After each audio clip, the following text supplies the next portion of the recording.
Sulphur एक इस तरीके का फर्टिलाइज़र है जिसका इस्तेमाल हम अपनी फसलों में विभिन्न तरीके से कर सकते हैं। यानी कि यह एक ग्रोथ प्रमोटर की भांति भी कार्य करता है। उसके अलावा यह एक फंजीसाइड या पेस्टिसाइड या खाद के रूप में भी अपनी फसलों में कार्य करता है।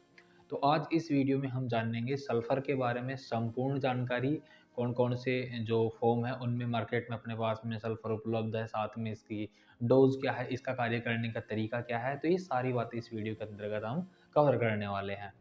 तो सबसे पहले मैं आपको बताऊँ कि अब सर्दियों का मौसम है और आपकी जो भी फसल है, चाहे आपकी कोई धान वर्गीय, अनाज वर्गीय या कोई भी सब्ज़ी वर्गीय आपकी फसल हो, तो आपने उसमें यह अनुभव किया होगा कि जैसे-जैसे अपनी सर्दी बढ़ती है, वैसे-वैसे फसल की जो ग्रोथ है, वो कम होती जाती है।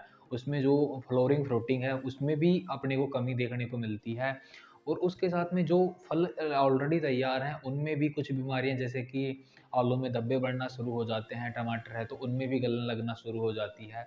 ये सारी समस्याएँ अपने को देखने को मिलती हैं। तो इन सभी समस्याओं से किस तरीके से हम निजात पा सकते हैं, उन सब का एकमात्र अपने पास में उपाय है सल्फर।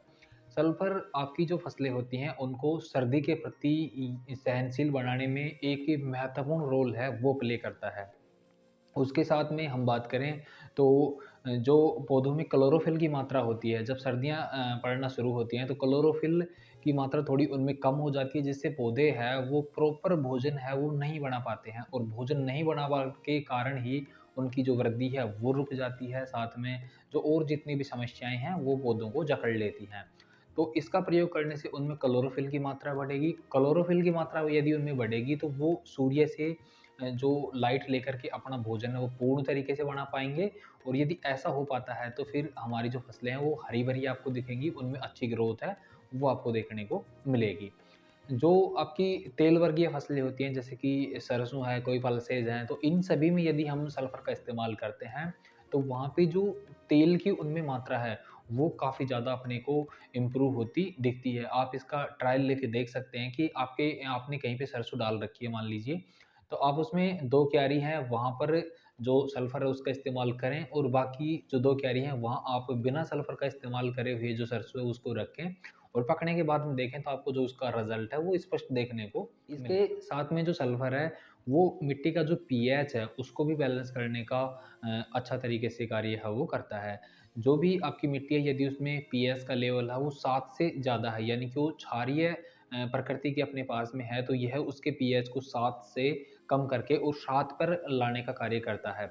जिससे उनमें जो क्षारीय प्रवृत्ति है वो कम होती है और जो भी अपने 7 से अधिक पीएच होने के कारण जो पोषक तत्व हैं, उनको पौधे नहीं ले पा रहे हैं मिट्टी से, मिट्टी में मौजूद भी हैं वो, तो उनको पीएच कम होने से जो पौधे हैं वो ले पाते हैं और उनकी जो ग्रोथ है, जो उसकी फ्लावरिंग फ्रूटिंग है, उसपे उसका रिज़ल्ट है वो अपने को स्पष्ट तरीके से देखने को मिलता है। अब हम बात करते हैं कि सल्फ़र कौन-कौन से टाइप में हमें मिलता है। तो लगभग सल्फ़र आपको 3 रूप में मिलता है। आप इसको सॉलिड रूप में ले सकते हैं। सॉलिड रूप में जैसा मैं आपको यहाँ पे दिखाऊँ मेरे पास में ये जो श्रीराम का अपने पास में बेंटोनोइट सल्फ़र है जिसमें 90% सल्फ़र अपने पास में पाया जाता है। इसके अलावा एक आपके पास में आता है भाई जो पाउडर फ़ॉर्म में जिसमें लगभग 80% के आस-पास आता है और तीसरा अपने पास में आता है लिक्विड फ़ॉर्म में। इन तीनों का जो कार्य करने का तरीका है वो थोड़ा-थोड़ा डिफरेंट है, इनकी डोज़ भी इन थोड़ी-थोड़ी अलग-अलग होती है। यदि हम इस वाले सल्फ़र की बात करें जो बेंटोनॉइड फ़ॉर्म में अपने पास में आता है, जिसमें दाल के जैसे आपको दाने हैं वो देखने को मिलते हैं। तो इसका इस्तेमाल लगभग आप 4 से 5 किलो प्रति एकड़ के हिसाब से इसका इस्तेमाल करें। बेसल डोज़ जब जब आप देते हैं तो उसमें भी आप इसका इस्तेमाल कर सकते हैं या साथ में जो यूरिया है उसमें मिलाकर भी आप इसका इस्तेमाल करना चाहें तो वो कर सकते हैं। ये धीरे-धीरे अपने पास में रिलीज़ होता है, तो काफ़ी लंबे समय तक जो अपनी फसलें होती हैं, उनमें सल्फ़र की ये पूर्ति करता रहता है। दूसरा अपने पास में जो पाउडर फ़ॉर्म में आता है, उसका यदि आप इस्तेमाल करना चाहें, तो लगभग 700 से 800 ग्राम जो प्रति एकड़ के हिसाब से उसका घोल बना करके और आप स्प्रे है, वो ले सकते हैं। थर्ड जो अपने पास में आता है, वो आता है लिक्विड फ़ॉर्म में। तो इसकी यदि हम मात्रा की बात करें तो लगभग 1 लीटर है वो प्रति एकड़ के हिसाब से घोल बना करके और आप उसका इस्तेमाल कर सकते हैं। इन तीनों में जो सबसे फ़ास्ट तरीके से कार्य करता है वो अपने पास में लिक्विड वाला ही है। लगभग 4 से 5 घंटों में जो उसका रिज़ल्ट है वो आपको देखने को मिलना शुरू हो जाता है। ये हुई डोज़ की बात। अब हम बात करते हैं, जैसे मैंने आपको शुरुआत में बताया कि यह खाद के साथ में फंजीसाइड और एक पेस्टिसाइड के रूप में भी कार्य करता है। तो जो आपकी फसलें होती हैं, उनमें आप देखते होंगे कि मकड़ियों का प्रकोप काफ़ी होता है सर्दियों के मौसम में, और साथ में जो सफ़ेद मक्खियाँ होती हैं, इनका भी थोड़ा बहुत अपने को प्रकोप देखने को मिलता है।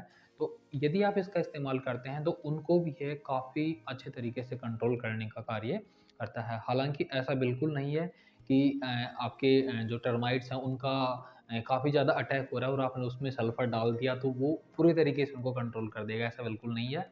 यह एक हद तक उनको कंट्रोल करने का जो कार्य करता है, बाकी उसको पूरी तरीके से रोकने के लिए तो आपको जो भी टर्माटिसाइड है, उन्हीं का इस्तेमाल है वो अपनी फसलों में करना होगा। अब हम बात करते हैं कि सल्फ़र का इस्तेमाल करते समय कौन-कौन सी सावधानियाँ हमें रखनी चाहिए या किन परिस्थितियों में सल्फ़र का इस्तेमाल है वो अपने को नहीं करना चाहिए। तो जैसा हम बात कर रहे हैं कि सल्फ़र है वो सर्दियों में पौधों के लिए काफ़ी बेहतर होता है। यह उनको सर्दी से बचाने के लिए जो सहनशीलता है वो प्रदान करता है। तो किस तरह से प्रदान करता है? यह पौधों में एक उष्णता लाता है जिससे वो सर्दी से बच पाते हैं। तो ऐसे कंडीशन में जब आपकी ज़मीन है उसमें आपको लग रहा है कि आगामी समय में इसमें जो पानी है उसकी कमी होने वाली है, पानी हम नहीं दे पाएँगे, तो उस कंडीशन में आप सल्फ़र है उसका इस्तेमाल बिल्कुल ना करें। क्योंकि उस समय आपने सल्फ़र का इस्तेमाल कर दिया तो एक तो आपकी फसल है वो सूखी रहेगी, तो उसमें वैसे गर्मी पनपने वाली है, दूसरा आप उसमें सल्फ़र और डाल रहे हैं, तो यह पौधों में गर्मी लाएगी, तो इस तरह जो अपना काम है वो चौपट हो जाएगा पूरा, और एक फ़ायदे की जगह ज़्यादा नुकसान है वो हमें उठाना पड़ जाएगा।